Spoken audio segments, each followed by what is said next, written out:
Welcome to Burlap Teachers. Enjoy the video. You start by confirming the Astra head unit and iPhone are compatible. This avoids wasted steps.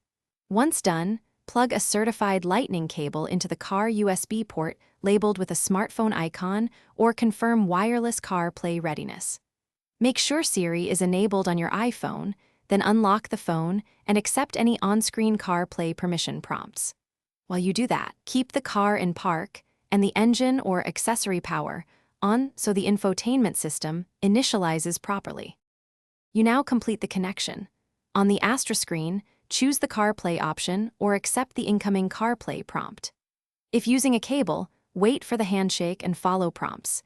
If wireless, pair your iPhone over Bluetooth and approve the Wi-Fi connection so media streams reliably.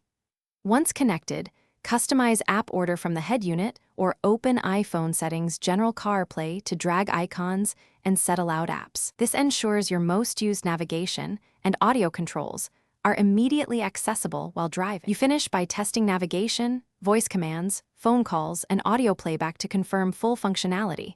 Use steering wheel buttons and Siri for a hands-free test drive.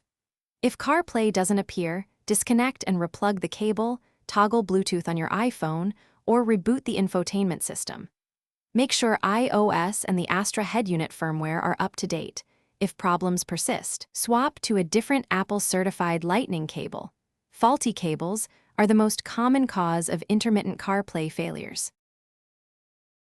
Thanks for watching. Consider subscribing if this video helped you.